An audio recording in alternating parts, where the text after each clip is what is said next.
Your bathroom isn't dirty because you're not cleaning hard enough. It's dirty because you're cleaning it wrong. Here's the Japanese method that fixes it in 10 minutes. That answer does not make sense to most people who have spent real money on bathroom cleaning products. The bleach sprays, the foam cleaners, the grout pens that promise to restore what years of showering had taken away. After all of that, the tiles still look tired. Something about how Japan approaches this problem is fundamentally different. And it has nothing to do with better tiles or more expensive products.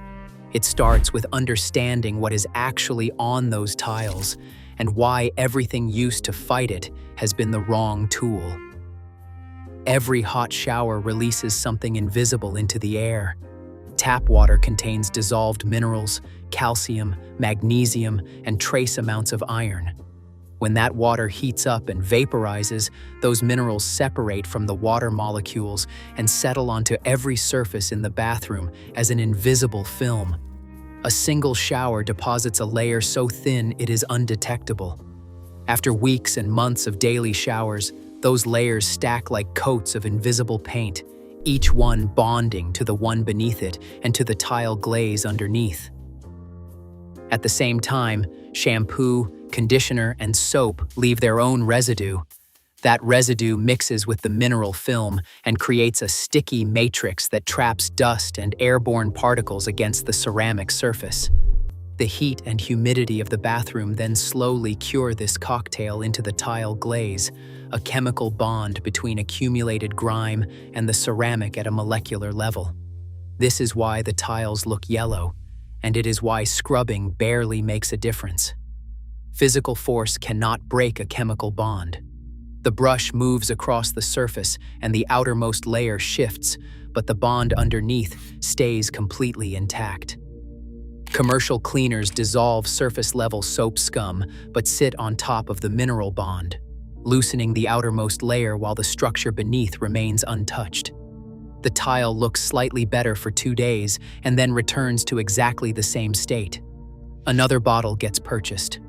The cycle continues. That cycle is not accidental. It is how the cleaning industry sustains itself. In Japan, there is a concept called soji. The word translates to cleaning, but it carries the weight of something closer to a discipline. Soji is rooted in Zen Buddhism and Shintoism, both of which treat the maintenance of a clean space as inseparable from respecting it.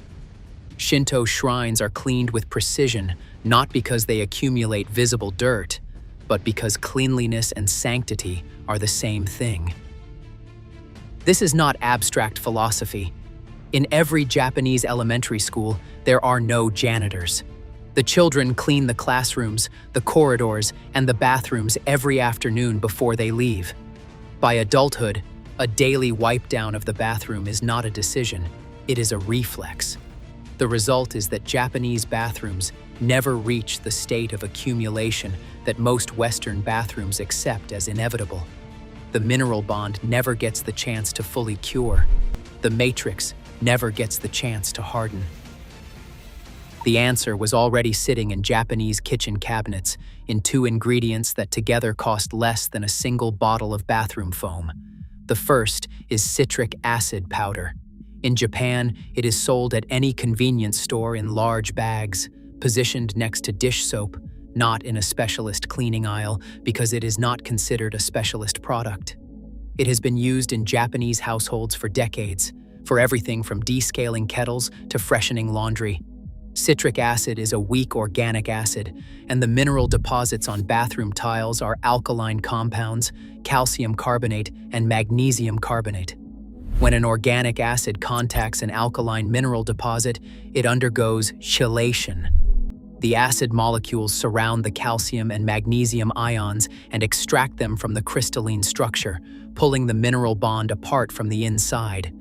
The deposit does not get scrubbed away, it dissolves. 2 tablespoons dissolved in a spray bottle of warm water, applied across the tile surface and left for 5 minutes, dismantles at the molecular level what years of scrubbing never could. The second ingredient is baking soda. and the sequence in which these two are applied is everything. After 5 minutes of citric acid contact, without rinsing, baking soda is applied directly onto the still wet surface. The moment it contacts the acid, the surface erupts in a fine layer of fizzing white bubbles.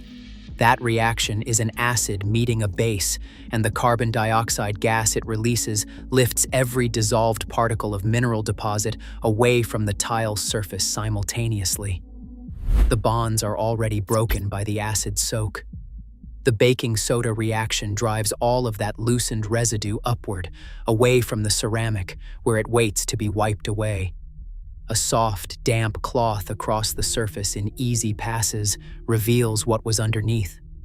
A yellowish-brown film comes off, the accumulated residue of months or years, and beneath it the original tile surface appears.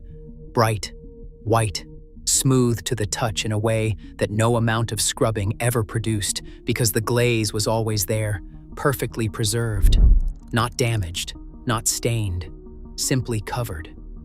The contrast between the cleaned section and the section beside it makes visible what had been building up invisibly the entire time.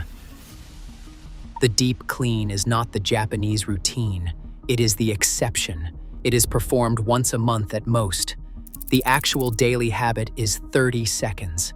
After the last shower of the day, a light mist of citric acid is sprayed across the tile surface, then wiped immediately with a dry cloth. Fresh mineral deposits have not yet bonded to the glaze. They come off with zero resistance before any chemistry has had time to complete. The buildup never starts. The yellow film never forms. This is the philosophy the Western approach never adopted. Reactive cleaning waits for the problem to become visible, then applies progressively stronger products to a bond that was never going to yield to them.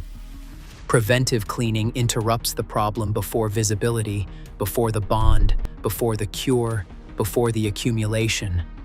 One approach is exhausting and expensive. The other takes 30 seconds and costs almost nothing. A bathroom maintained this way does not age the way Western bathrooms age.